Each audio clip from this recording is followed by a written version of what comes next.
Russian tanks behind their tractors has become a constant presence on social media. Ukrainians jokingly call these farmers the agricultural division to poke fun at the military setbacks suffered by Moscow against a theoretically inferior army. But the joke conceals a paradox. As its troops hastily withdraw, Russia has unintentionally become Ukraine's main supplier of military equipment. Ukrainian forces began to recapture territory in the regions of Kiev, Chernihiv, and Kharkiv, where retreating Russian troops left behind dozens of pieces of heavy equipment. The Wall Street Journal this week published a detailed list of Russian weapons added to the Ukrainian arsenal. 460 Russian main battle tanks, 92 self-propelled howitzers, 448 infantry fighting vehicles, 195 armored fighting vehicles, and 44 multiple launch rocket systems, according to visual evidence compiled from social media and news reports from Oryx, an open-source intelligence consulting firm. The Ukrainian army is not confirming whether these numbers are accurate, said a spokesman for the general staff. The armed vehicles, according to Oryx's count, would be equivalent to nearly half of the total that the Ukrainian army had in September, before the more recent offensives. Armored vehicles are of vital importance for any army that wants to attack. Ukraine has launched a counteroffensive to retake the provinces of Kharkiv in the east and Kherson in the south. For the first time in almost half a year, it has also gained access to towns in Luhansk, in the Donbas region. The numerical imbalance between the Russian and Ukrainian armies' armored and artillery battalions is especially high, so capturing a T-90 tank, one of Russia's military gems, is celebrated as a victory. Such was the case this week, when the commander of the Ukrainian 92nd Mechanized Brigade, Colonel Pavlo Fotysenko, was filmed driving off in a T-90 while shouting with satisfaction about the tank's maneuverability and speed. The 92nd Brigade has been one of the key units in the Ukrainian advance that has pushed the Russians out of Kharkiv province.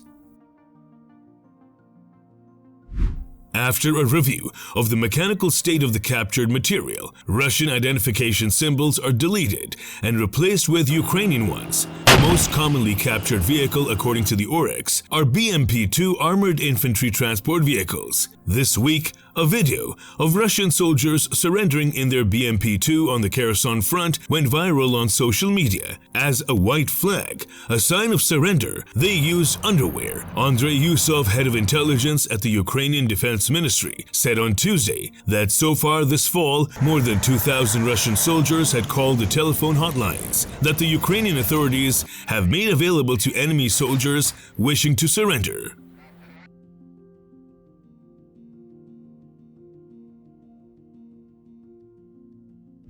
As Russian forces regroup after being driven back from their northeastern positions, Ukrainian artillery crews are determined not to give them breathing space to build a new defensive front.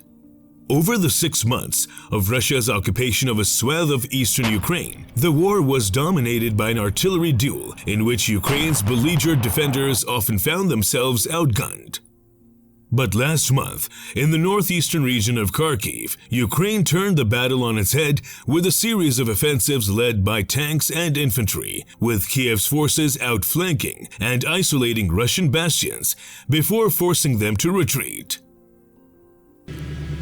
But there is still a role for artillery, with gunners from units like the 14th Mechanized Brigade, named after Prince Roman the Great, leapfrogging ahead, popping from cover to launch salvos of shells and rockets to harass Russian units behind the front line.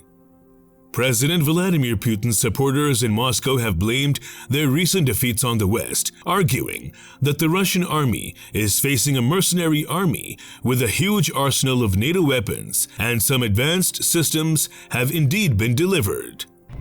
But on Tuesday, the Ukrainian artillery unit operating in eastern Kharkiv was armed with a weapon that has been in use with Soviet and post-Soviet armies since 1963, a BM-21 Grad multiple rocket launcher mounted on a Ural 6-wheel truck.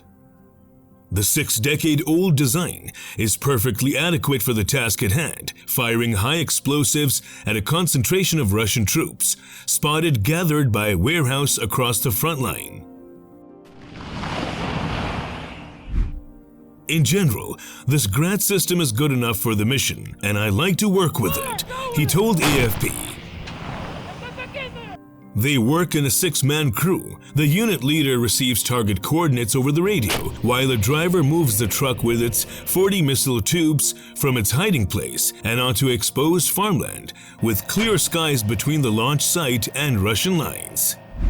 The unit leader, equipped with a touchscreen tablet with mapping information, calculates the trajectory of the strike and calls it to the crew, who dial it in, elevating the launch tubes and swiveling the launcher. A series of deafening bangs and a first volley of 122mm rockets roars off. Then, there's a brief pause as the team tweaks the elevation of the launcher higher, then turns away as the second volley kicks up gritty earth. After the second noisy barrage, 15 of the launcher's 40 missile tubes are empty. They had some mission, and if we manage to hit them, and I'm sure that we manage to hit them, then they will not be able to fulfill that mission. The Ukrainian army is already familiar with many Russian weapons because most of the equipment has been shared since Soviet times. Vehicles that are damaged beyond repair are scrapped for parts. Artillery units are also reported capturing numerous T-12 anti-tank guns, abandoned in ambushes carried out by small units that are more agile and better equipped than the less motivated Russian troops, who are also hampered by a more rigid structure and a less flexible chain of command. Images of Ukrainian anti-tank platoons armed with Russian Kornet portable missile launchers have also emerged in recent weeks.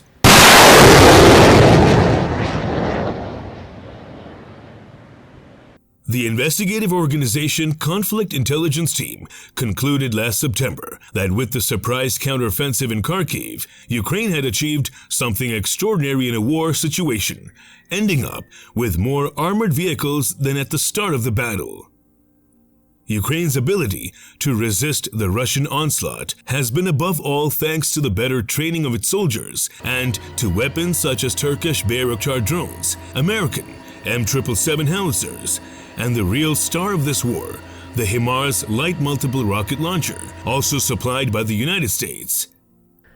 These weapons represent a milestone in the conflict because they are destroying supply networks and weapons depots in the Russian rearguard, forcing the invaders to move resources even further from the front. The US has sent Kiev weapons valued at more than 2 billion euros and has made a commitment to send an additional 8 billion euros in military aid, according to calculations by the Kiel Institute for the World Economy, IFW. The United Kingdom is in third place after Poland, 1.8 billion euros, with a commitment to transfer weapons.